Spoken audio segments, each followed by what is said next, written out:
Hey, what's going on, y'all? This is Maurice Bishop, founder of Life is a Game of Chess. I wanted to share with y'all a bullet game that I played against FuriousTiger. Uh, what I want to talk about is actually attacking and defending at the same time. I know a lot of y'all chess players, y'all try to attack your opponent's king and everything, and your mind is so focused on attacking, but never really defending your own king. So I wanted to reiterate that, if you're going to attack your king, make sure that your king is safe at all times, so without further ado, let's actually get started. All right, so I played white and he played as black. I played e4, d6, d4, knight f6, knight c3, g6, f3, bishop g7, bishop e3, he castles, and queen d2. With this is pretty much like the same as variation where the white does a pawn storm onto the king side. You know, it's very tactical because black could do so as well. Knight c6 is played. Uh, I see a lot of people, a lot of players play knight c6 and everything, but I always like to move c6 because number one, not only can you get your queen out, but also you have c6 and b5 doing a pawn storm, especially if the white um, king castles queen side. So it would be both tactical. Um, it both would be a lot of tactical threats when both opponents are castled on opposite sides of the board and everything. And everybody has that one vision, is to get to the king as fast as possible. All right, so in this, queen d2 is played, knight c6, pawn h4, starting my, pawn storm. E5 is played, d5, and knight d4. Obviously, in this position, I'm not going to get rid of this dark square. Like you see my dark square bishop, I'm not going to just take this knight because I need that dark square bishop because if I wind up giving up that dark square bishop, then I will have dark square weaknesses, and especially since he have his dark square bishop, and then this dark square bishop gets active, it becomes problems. You know what I mean? So that's why I don't do that. But I cast a queen side. He goes c5, um, supporting that knight on d4.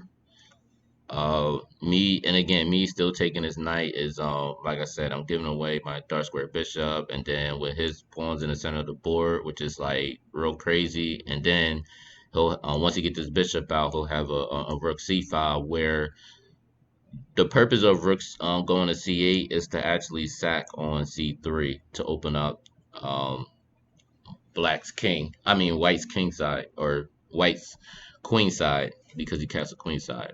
So always be mindful of that, y'all. If you're in a position like this and your opponent goes rook c8, his whole purpose is to sack on this c3, um, on sack on c3 to open up your queen side, because there will be a lot of mating attacks with it. All right, but I do the en passant. He goes b capture c6. B file is open, whatever. Now I know this is a bullet game and whatever things like that. If I was playing this in a tournament, um, I probably wouldn't even castle queen side. I would just wait until he'll try to develop all his pieces to the queen side, and then maybe castle king side depending on the position, or just keep my king in the center. So it really all depends. But I go bishop h6 because I know if I don't do it right away, black will have some type of attack going, especially if that dark square bishop gets some activity. So I go g4. He goes on queen b6. So as you see, he's attacking my on my queen side, about to threaten me. In his position, y'all have to understand that y'all gotta ask yourself these questions. When you're attacking on the king side, always look to see if your king is protected. So that's the first thing I ask myself. I talk to myself. I know a lot of y'all probably maybe don't talk to yourself, over the board or whatever. But for me, I do, And I believe that when I talk to myself, it prevents me from making mistakes or blundering. You know, when you ask the right questions, and a lot of times people make mistakes because they don't ask themselves the right questions. Okay, if I do this move, am I creating threats? You know, how many threats am I creating? Okay, how many threats is my opponent is creating on my king? You know, is any pieces undefended on a board? You know, I ask myself these questions and I look for it. You know what I mean? So this is pretty much what I did. I was like, okay, he's mating me, you know. And then I also asked myself, okay, if I move the pawn B3, you know, can he sat? You know, I know it seems crazy, like he's not going to sat right away, but like I always look for that, like yo, like can he sack on me? Like can he do this or that? You know, and I'll ponder it a little bit. So, but I go point B3. You know, he goes Queen C5. As you see, he's threatening Queen A3 check. And then of course, once he gets to that, then he can start moving his pawn down, especially since his rook is on his B file. So it could do a lot of damage, especially if he brings his bishop on E6. It could get crazy. So I go bishop capture G7 first, and my opponent takes. I kind of thought that. Oh, excuse me, y'all. I kind of thought that he probably should have did Queen A3 right away. After that bishop capture G7, just go here first, and then once I move, then he take. I just thought maybe that would have been a little bit better, but he actually took, and I go King B2 automatically. He goes A5 like I knew he would. I go H5, getting my opponent storm. Um, Rook H8. Um, to me, I think this was it's an okay move, but I'm gonna show you why this is kind of like uh I think it's a good move, but it just depends on what you take it with. I mean, he took it with the H pawn, I guess, to stop me from doing any other king side attacks or whatever, you know, doubling the queen and the rook and stuff. But honestly, y'all, I kind of thought that maybe he probably should have took it with the F pawn, because even if I go queen A6 or whatever, he goes king F7, and now I don't really have too much attack going on.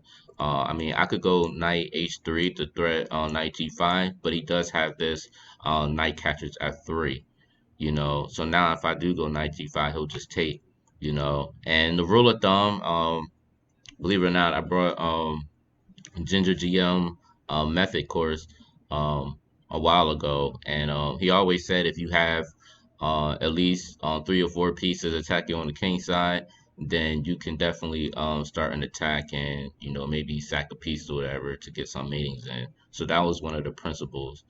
You're probably not gonna find that in a book, you know, but when I wrote his course, he told us that, you know, which was crazy.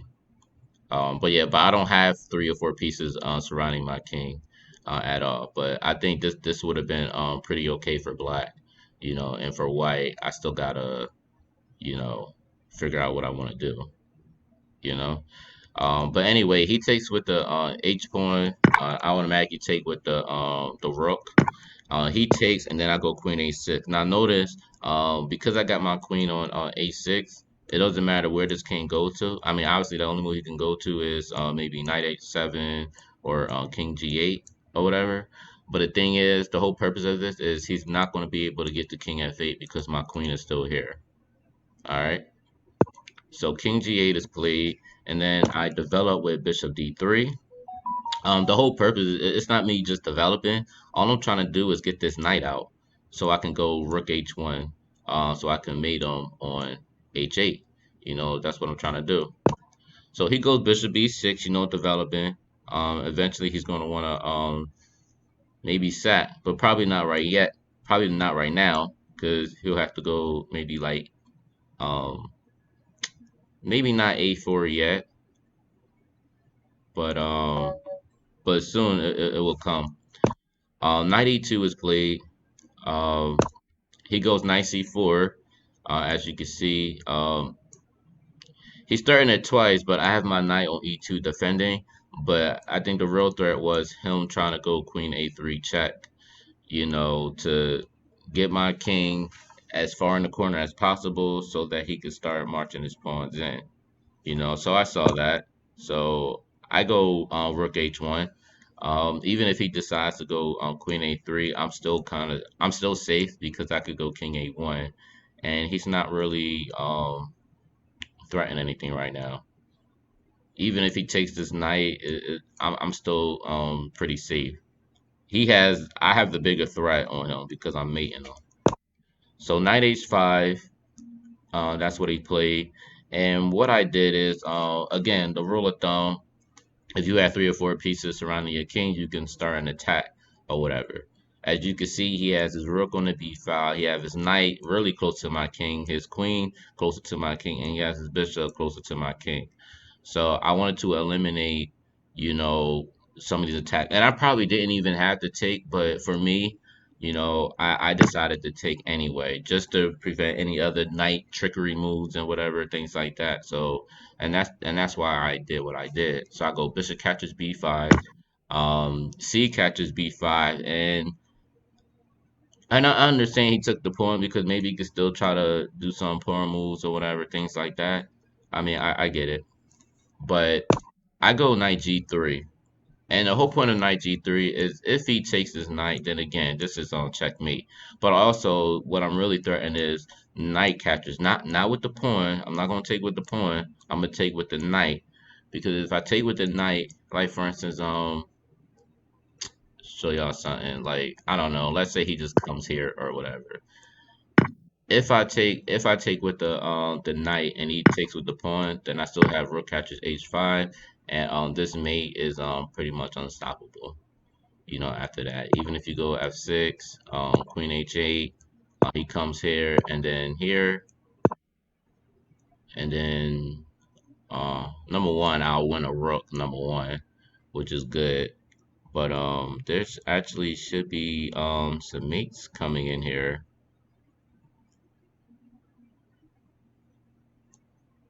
Yeah, rook g7. I don't know why it took me that long to even look at it, but yeah, rook g7, that would be me. But that was the whole purpose of it. All right.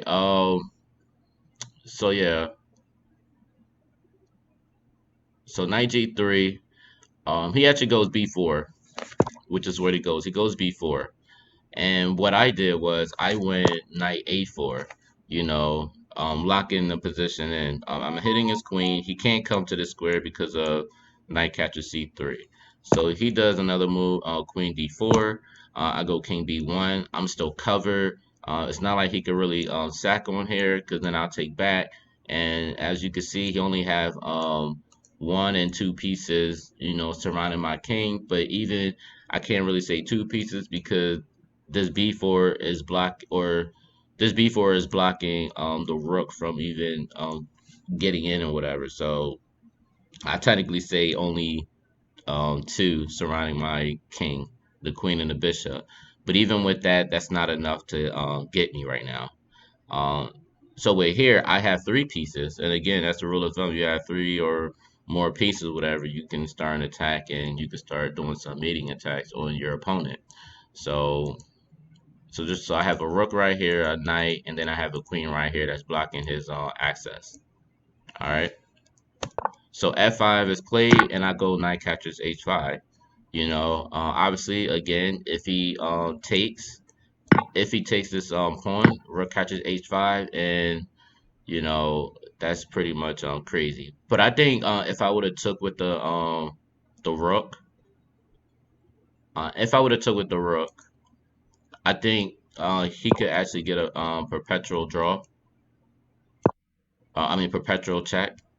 For instance, like if he comes, if I go king b2, he got queen d4, and obviously I wouldn't go c3 because that just make it worse. Oh, you know what? Yeah, I think it'll make it worse. Um, like I said, if I keep going down here, he's just gonna keep checking me, and that's all he would do. Even if I decide to go c3 and everything, obviously he can't come here because my queen is guarding that square, but he will have something like this. Um, Yeah, King C1, Queen E1 here. He'll just keep checking me. or whatever, and it ain't really that I could do. He'll just keep, it'll just be a perpetual check. So in this position, I probably would have to like if he did take with this pawn, I probably would have to take back with the queen. Not probably, I would have to take back with the queen, and then this will be the correct way. So always remember that, y'all. So like when you're about to take back, like when you exchange pieces, when you're about to take something back, always look at your king first. Look to see if your opponent can do something else. See if he could try to draw, by keep on continuing to checking you. You got to always remember that. Always look at for everything.